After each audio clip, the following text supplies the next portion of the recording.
Olá, caríssimos alunos, professor Francisco José. Nós vamos dar continuidade às nossas aulas de Direito Constitucional, falando agora na segunda parte, mais ainda sobre as características das constituições. Vamos lá. Vamos falar agora da característica da Constituição pactuada. Constituição pactuada é aquela que origina-se de um compromisso entre duas classes políticas. Historicamente, cita-se a Magna Carta inglesa de 1215, a conhecida Carta de João Sem Terra, firmada entre os barões burgueses e o rei João Sem Terra, ok? Que representava a nobreza absoluta. Constituição cesarista é uma espécie de constituição que não é, assim, propriamente dito, uma constituição promulgada, nem tampouco outorgada. Ela é formada por plebiscito sobre um projeto elaborado pelo próprio imperador ou por um ditador, ou seja, visa ratificar a vontade do detentor de poder. Quanto à estabilidade constitucional, as constituições não são imutáveis. Isto quer dizer que elas podem sofrer mutação, ou seja, mudanças, salvo raríssimas exceções. Conforme a sociedade evolui, surge a necessidade de alteração de uma Constituição, pois existe esta possibilidade justamente para refletir e acompanhar os processos sociais e a evolução das sociedades. O desenvolvimento social, econômico, político, jurídico e filosófico é muito importante para a questão da alteração do texto constitucional. Por isso que a Constituição não é imutável, ok? A nossa Constituição ela é rígida, mas exige aí um procedimento especial para que elas sejam alteradas. Se a Constituição não possibilitasse a alteração de suas normas, haveria um verdadeiro engessamento das normas e, portanto, sem a possibilidade de alteração do texto constitucional, nós teríamos que a Constituição não acompanharia aí o processo de desenvolvimento social, político, econômico e também dos valores sociais emergentes. Em continuidade, com base nesta necessidade de acompanhar os processos sociais, as mudanças sociais, os valores que foram eleitos pela nova sociedade contemporânea, é que é possível falar-se em mudança constitucional. A Constituição rígida exige para a alteração um procedimento especial e mais rigoroso de alteração de seu texto, ok?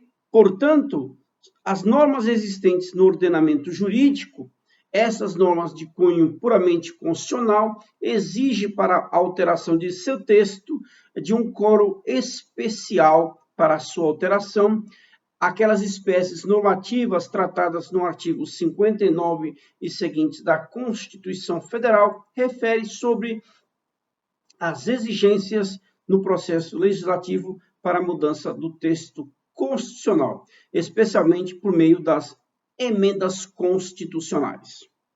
Constituição flexível é aquela espécie de Constituição para cuja alteração de suas normas é idêntica às normas infraconstitucionais, mas, precisamente, segue o mesmo procedimento das leis ordinárias. Então, veja bem, senhoras e senhores, a Constituição brasileira é uma Constituição rígida e não uma Constituição flexível, porque o modelo de Constituição flexível reflete aí as exigências mínimas das leis ordinárias para o processo de alteração de seu texto. Não é o caso, por exemplo, da Constituição brasileira. Constituição semi-rígida contém uma parte flexível, ou seja, regra formal, e uma parte rígida, regra material, como é o caso da Constituição do Império de 1824, que é o modelo de Constituição semi-rígida. Alguns autores, entre eles Geraldo Ataliba e Alexandre de Moraes, defendem a existência de uma Constituição super rígida.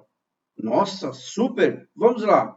A qual, além da rigidez da Constituição e do procedimento mais formal e solene de alteração de seu texto, que esta rigidez não pode ser alterada em hipótese alguma. Quanto à função, a Constituição pode ser garantia ou clássica. Garante é a Constituição que garante direitos às pessoas e delimita o poder estatal, portanto, o poder do chefe. Exemplo é o caso da Constituição mexicana. Constituição balanço é a Constituição do ser, limita-se a mapear e demonstrar a ordem existente. É o caso da realidade. Caso a realidade se altere, uma nova Constituição deve ser promulgada. Portanto, a Constituição Balanço diz o seguinte, olha, houve alteração de valores, alteração social, promulgue-se uma nova Constituição. Constituição dirigente é a Constituição do dever ser, não se limita a organizar o poder, vai muito além, determina a atuação do governo, impondo verdadeiras diretrizes políticas permanentes, ou seja, é a Constituição que dita a meta que o Estado deve atingir para alcançar o bem comum da sociedade. Meus amigos, a espécie de Constituição dirigente é a nossa, a Constituição Brasileira de 1988.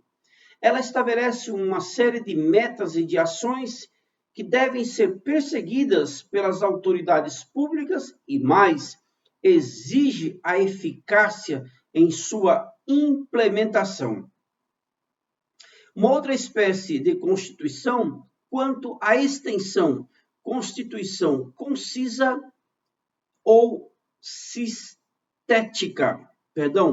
concisa ou sintética, apresenta o texto enxuto, curto, tratando apenas de regras básicas de organização do sistema político jurídico, deixando as outras matérias a cargos de normas infraconstitucionais. Não é o caso da nossa, que a nossa Constituição trata muito bem especificado de praticamente todas as questões da vida das pessoas. Constituição prolixa ou analítica, elaborada de forma extensa, minuciosa, contempla regras programáticas e normas formalmente constitucionais. É o caso, por exemplo, da Constituição elaborada por Conrad Hesse, ok? Uma Constituição extensiva. É o caso do modelo da Constituição Brasileira, de 1988. Constituição escrita é aquela codificada em um texto. Constituição dogmática e democrática é aquela elaborada por uma Assembleia Nacional Constituinte, como é o caso da Constituição Brasileira de 1988. Constituição rígida, visto que para alterar a Constituição por meio de emenda constitucional, portanto, é o caso da nossa Constituição, que exige, no artigo 60, parágrafo 2º, um quórum especial. Dirigente é aquela espécie de Constituição onde diz que o poder deve atuar mediante programas constitucionais, programas de metas e programas de ações. Por fim, então, nós temos que esta classificação da segunda parte das classificações da Constituição contempla aí o modelo de Constituição. Há que se lembrar também que nós temos a Constituição normativa. Para que exista, é necessário que todos a cumpram lealmente, sem qualquer distinção, ok? Constituição nominal, o caráter nominativo de uma Constituição não deve ser considerado uma verdade absoluta. A função da Constituição nominal é meramente educativa e objetiva.